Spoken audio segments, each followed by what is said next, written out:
Sent for you men. And the Moshe Rabbeinu sent them. All of them men. So what's this repetition? Send men, and Moshe Rabbeinu sent them. They were all men. What is this word men, men, men, men? Send people, send. They should spy out. And they were all people. I mean, what did he said, send out the kids of your class to the yard. And then he sent out the kids. He sent them out. What's 20 out men? What were they? Not women. They're not kids. What's the emphasis of men? Peter Rashi explains, at that time when Moshe Rabbeinu sent them, they were Anashim, they were talking men, they were the way they were supposed to be.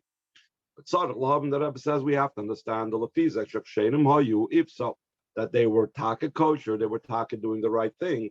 Ma'atam le'rotzol l'kanos l'Eretz Yisrael. What's the reason that they did not want to enter Eretz Yisrael? If they were so holy, they should be wanting to do the will of Hashem. They should be wanting to do what Moshe Rabbeinu tells them to do, which is to go into Eretz Yisrael.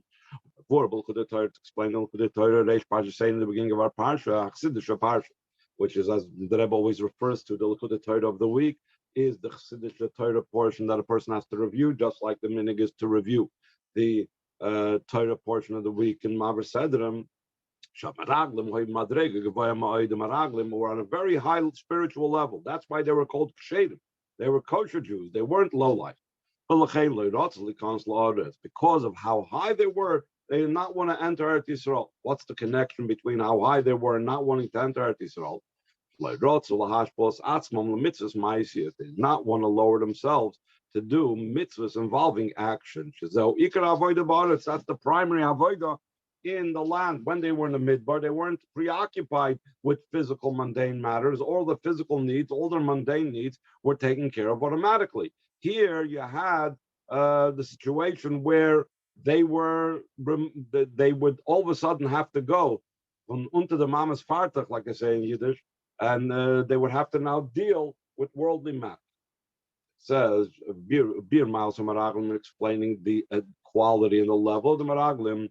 The Torah, it's explained over there two types of ways of what the level of the Maraglim were, as opposed to the level that they didn't want to lower themselves to, what the level of Eretz Yisrael was. One approach, the Alter Rebbe explains, according to one opinion, the Maraglim was from the world of speech. Therefore, they're called the generation of the Midbar, which literally means a generation of the wilderness. But Midbar Maloshain Dibur, the word Midbar is also related to the word speech. So they were on the level of speech, Masha Enkin, Eretz Yisrael in Yonu Mais, as opposed to Eretz Yisrael. That's the idea of action. And Kapasha saying, like in a simple sense, what was the main preoccupation in Eretz Yisrael? Eretz Yisrael, you can avoid the Mais Poil. And Eretz Yisrael, the primary service that we have to do is an action. 6 days you should plant, 6 days you should prune your vineyard, etc. It's therefore the Meraglim did not want to enter Eretz Yisrael. And we could also say that what were they involved in the Midbar? They were learning Torah, they were davening. Their service of Hashem was in a more lofty manner, in a manner having to do with speech. This descent from the level of speech to the level of action. It's a very great descent. To such a degree that's totally incomparable to what they were at earlier. Move on. In other words, incomparable to the level of speech. How do we say that speech and action are such a great division? It's understood also from what's explained in a different place. There are 3 lines with which the letter Hey is made up. There's the top line, there's the line on the right that's connected to the roof of the hay, and there's the line on the left that's disconnected from the roots of the hay. And what's the significance of the letter Hey in regards to all of what we're talking about? That the world was created with the letter Hey. It says with the Yud, Hashem created Olam Haba, and with the Hey, they used to create Olam Haza, our world. The 3 lines that make up the letter Hey correspond to the 3 garments of the soul that are speech, that are thought, speech, and deed. The Kava Elyon, the top line of the Hey, Ukineged machshava corresponds to thought, just like that's the first of the three garments. Bakava yimani, and the right line of the hay that's connected to the thought. Ukineged adibur, it corresponds to the power of speech. Bakava small in the left line of the hay. Ukineged amaisa corresponds to the idea of action. Shakava small. Einem mechuber ima ois. I'm sorry. Einem mechuber ima ois hay machshava v'dibur. The fact that the left line is not joined with the rest of the letter hey, which is, in other words, the machshava and dibur of the letter hey. It's not connected with the top line of the hey. It's not even connected with the right line of the hey. Mucha. From this, it's obvious that the idea of action is something separated and it's not comparable whatsoever to speech. Speech and thought have a closer relationship than speech and action. So therefore, for the Meraglim to have to leave the world of speech and descend to the world of action, that was too shocking to them and too overwhelming to them. They couldn't relate to that, and therefore they refused to go into Eretz Yisrael. And different approach of how high the Meraglim were, but because of that they didn't want to enter Eretz Yisrael. That really the level of the Meraglim, the level of the spies, was in the world of thought. That's higher even than the world of speech. So it wasn't just the level of speech in comparison to action, but even higher than that, it was a level of thought.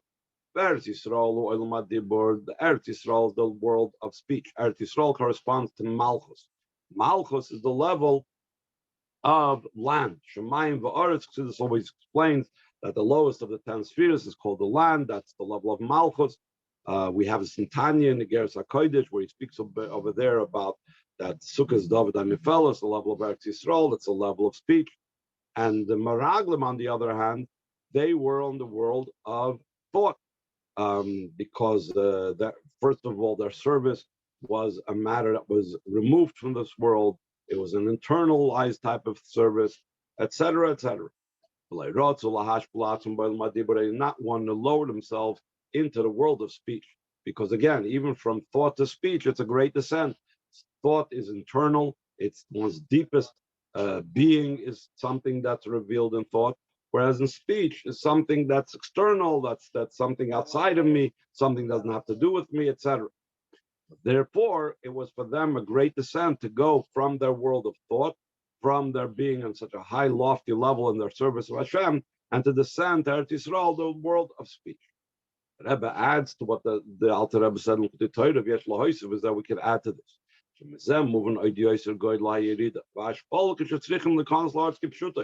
From this, it's understood even more so the great descent and how much one has to lower themselves when they actually need to enter Eretz Yisrael in the literal sense, not just in the spiritual idea of Eretz Yisrael that they have to lower themselves, but they have to lower themselves into the simple meaning, into the literal meaning of Eretz Yisrael, Olam HaMaaseh, which is the world of action.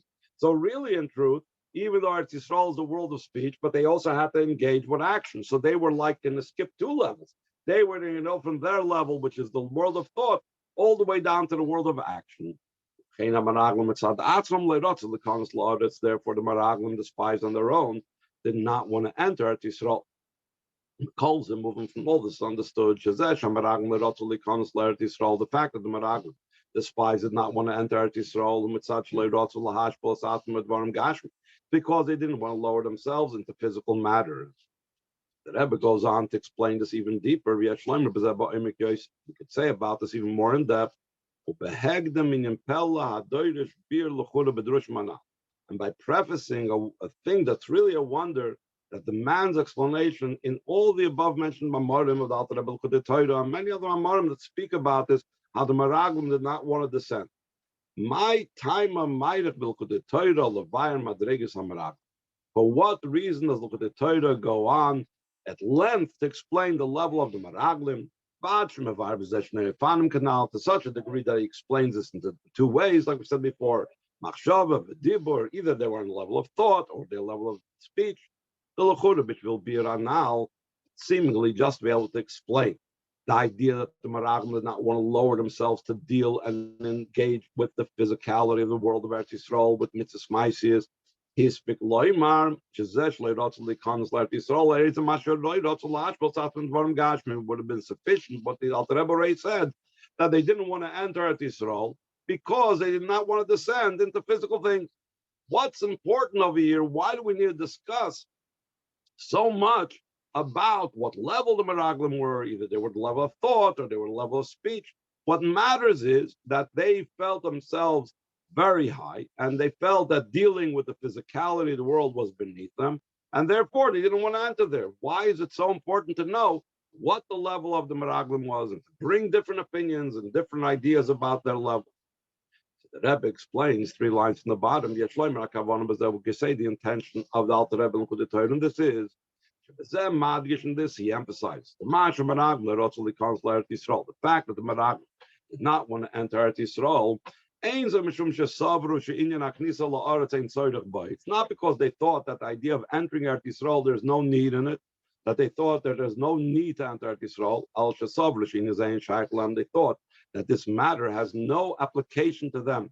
It's not, the whole idea of entry to Eretz Yisrael is not for their level. Because of the quality of their level, that they are on the level of thought and speech. It's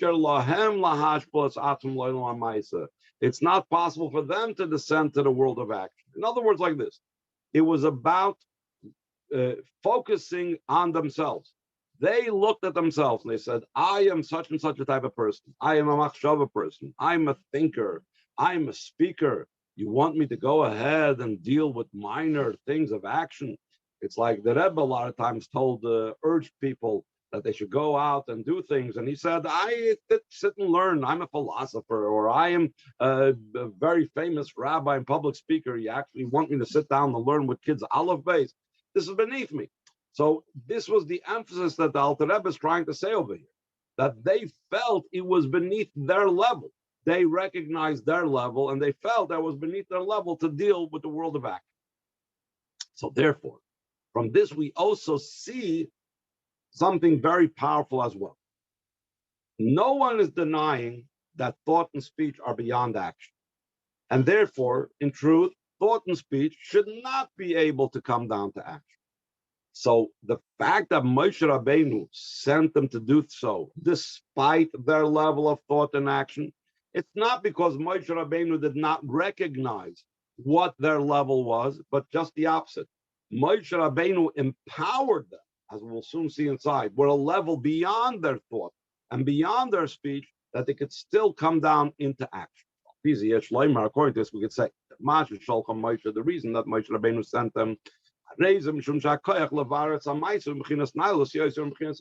because this power and capability to refine and uplift action is from a higher level than thought. So they were right. Thought does not have the power to deal with action. But I, Moshe Rabbeinu, am going to supply you and bring to you a level that's beyond the level of thought, and therefore you could deal with action. That in the power of this higher level than thought, they have the capability to be v'yasuru es ha'aretz. So the Rebbe does a play on words on the word v'yasuru. The simple meaning is v'yasuru means to spy out, to investigate the land, etc. But here the Rebbe explains the word v'yasuru from the word yisroin, hainu lifal yisroin ba'aretz, that they would be able to make an increase in the land. In other words, there is the world of the land by itself. There's the world of action, the world of speech of Eretz Yisrael on its own. And by the Meraglim going into Eretz Yisrael, Moshe Rabbeinu empowered them that despite the fact that they on their own would not be able to lower themselves, still in all, Moshe Rabbeinu empowered them that they should be able to elevate Eretz Yisrael. They'd be able to elevate the level of action and elevate the level of speech, despite whatever low level they were, or whatever they felt how low it was. Skip the parentheses 2 lines down. To be able to elevate and refine matters of this low earth, the world of action. So he empowered them and gave them a power that was higher than thought to be able to accomplish this. But oidzais, an additional thing is that he did the lachmeinu. They are our bread. Kedivri Yeshua v'kolev, that Yeshua v'kolev. When they challenged what the Meraglim were saying, they said that really Hashem gave those nations over to us, and they are our bread, meaning we will consume them like bread. The Chassidus explanation of saying they are our bread, the sparks that are in the low matters, this the bread that from it the person will live. That specifically the bread is what affects the joining of the soul and the body. So the same thing over here. When we say that the earth and the nations of the earth and Eretz Yisrael becomes our bread, meaning they add to us. Not only do we elevate the world, but by engaging in the world and elevating the world, it feeds us like the bread causes the joining of the soul and the body. This means the service and working in matters of action in this portion of the world. It affects an advantage and an elevation. And the person that does the avodah shenasa b'chinas mahalach becomes a traveler in such a way that he travels from strength to strength. This only happens when he engages with the world. And we could say this is also hinted in what it says afterwards. It says that Moshe Rabbeinu sent spies later on at the end of the 40 years to spy out the city of Yazer, which was on the outskirts of Eretz Yisrael. And it says that not only did they spy it out, but the Meraglim themselves, the spies that Moshe Rabbeinu sent, actually conquered that city, not just spied it out. Ki amru, because these spies that Moshe Rabbeinu sent the second time at the end of the 40 years in the wilderness, they said to themselves, we will not act like the early ones, like the first ones, like the original spies. Why? We're confident by the power of the prayer of Moshe to even go to war with them, not just spy it out. That in this idea of the latter Meraglim, the latter spies, that they went to Yazer and they conquered it, it also has similar to the two above matters.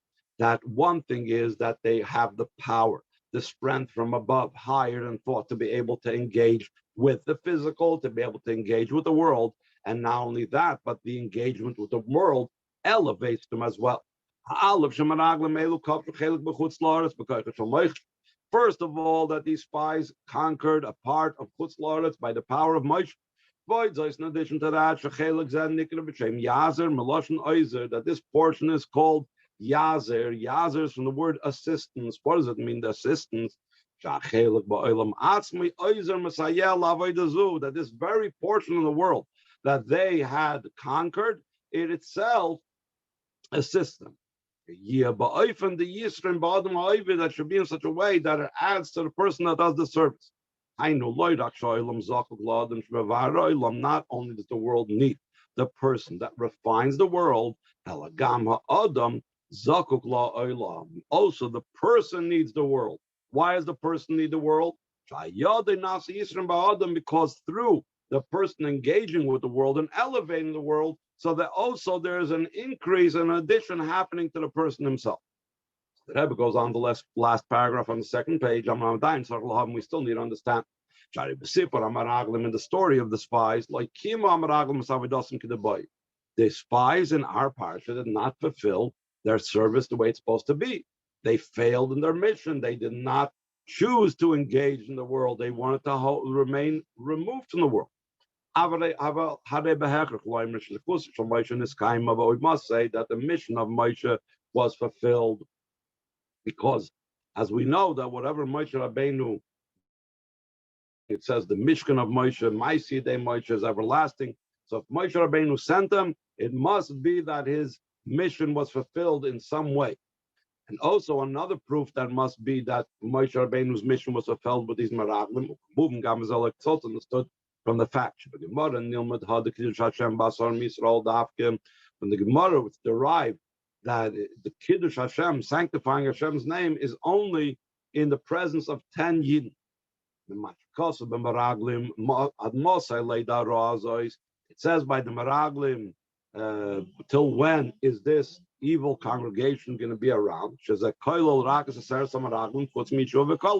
This includes only the 10 spies, except for Yeshua V'Kalib, because they were not concluded. They were not included in this terrible congregation, because Yeshua V'Kalib did not participate in this evil plot of the Meraglim to dissuade the Yidden from going into Eretz Yisrael. And from this we learn out that when it says V'Nigdashki B'Sech B'nei Yisrael, that it has to be B'Toichan Eda, that it has to be also within a congregation, and a congregation is 10. So from this we learn that everything involving sanctifying Hashem's name, whether it's different things that we're allowed to do with a minyan, or sanctifying Hashem's name through self-sacrifice and so on, this is something that's done in the presence of 10 Yidden. So we learn something positive from the Meraglim that seemingly did something negative. So we must say that the Meraglim, their group, their joining together was not a terrible thing. In other words, in some way, they did accomplish a positive thing.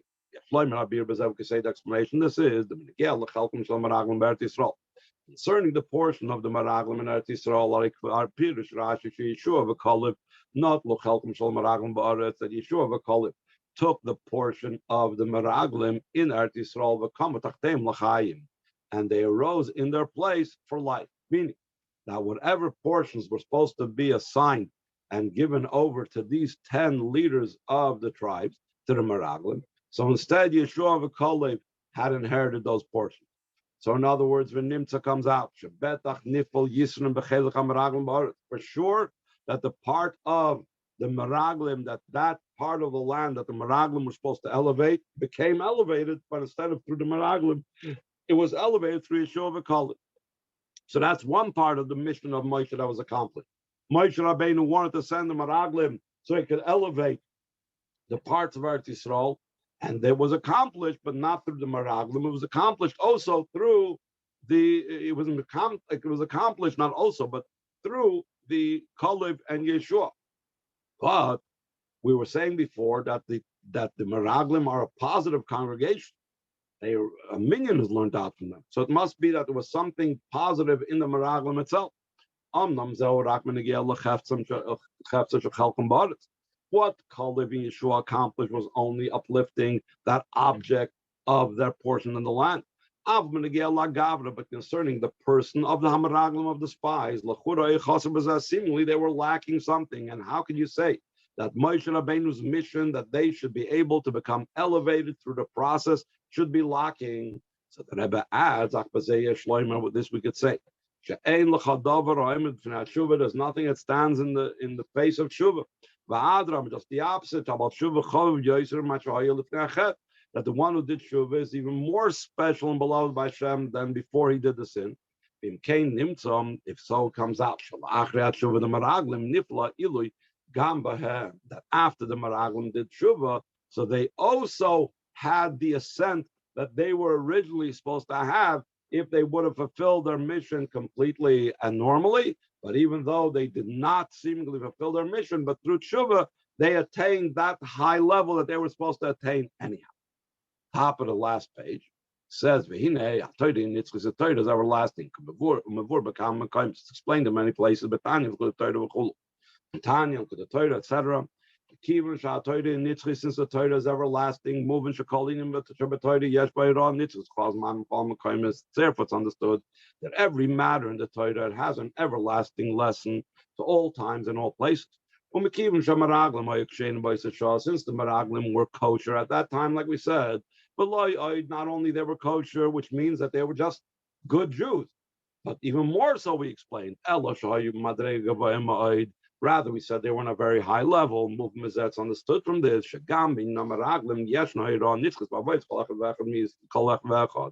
Also from the idea of the spies, there is an everlasting lesson in the avoid of every single one. That this lesson is everlasting about Goshi, you say, and even more emphasized. Learning this parsha, the parsha of Shlach, the parsha of Shlach, especially when we're studying the Chassidish portion of the week of parsha Shlach, like we said before. So it's even more so. It's even more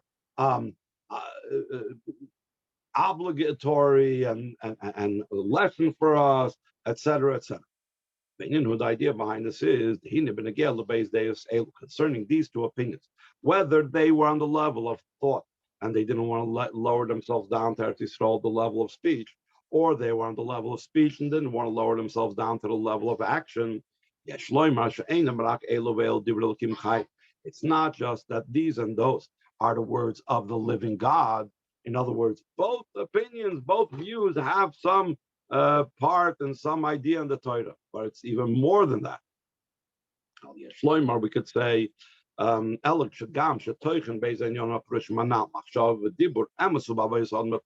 also the content of both of these explanations that we said before, of thought and speech.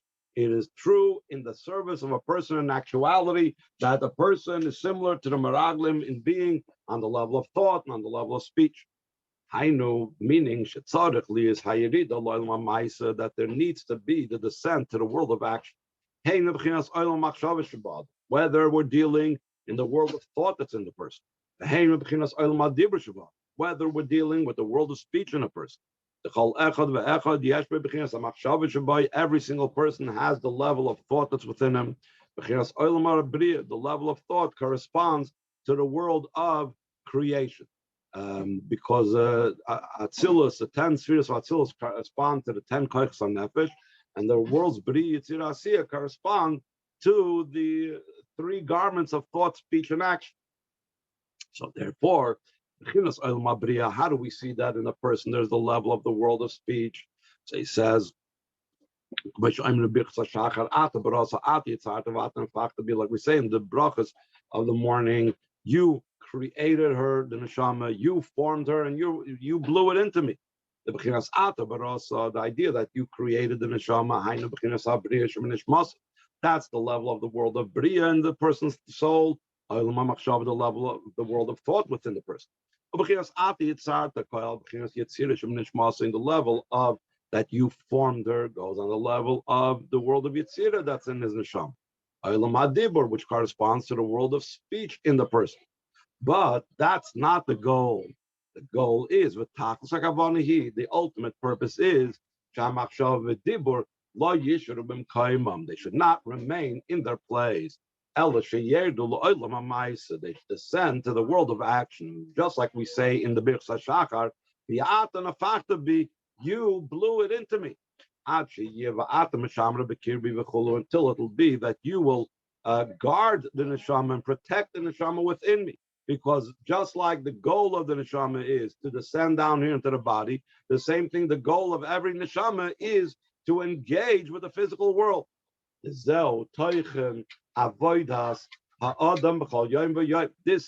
the content and the meaning of the service of a person every single day. Like it says, that a person goes out to his work and to his service every evening until every evening, which is Yirid, the Sar Shava Beguf, which is referring to the neshama descending into the body. That's what it means. It goes out from the heavenly spheres to descend into the world, to deal with the body, to deal and engage with the physical world. By this power, that the neshama is a very high level, it's in the capability of the neshama to refine the world until the world also affects an advantage and an increase in the neshama itself. Like we said before, that when the Meraglim were supposed to go into Eretz Yisrael, they were supposed to be elevating Eretz Yisrael till Eretz Yisrael made an elevation in them as well. Then the Rebbe concludes, and through the above-mentioned service of drawing down the thought and the speech also in the earth, that it's our job that there should be the avoid of conquering the land also outside of Eretz Yisrael.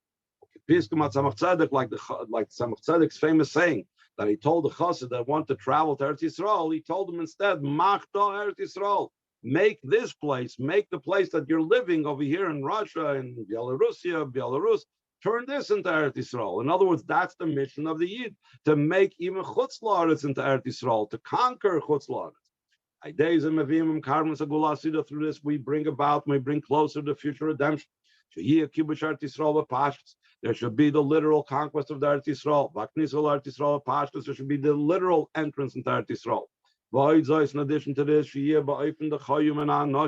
it should be in such a way that they should be alive from the people that says concerning Yeshua and Kalev that they were the ones that remained alive from that whole generation that died out. Not Luchel Kamar, it's that those that remained, Yeshua and Kalev, took the portions of those that passed away.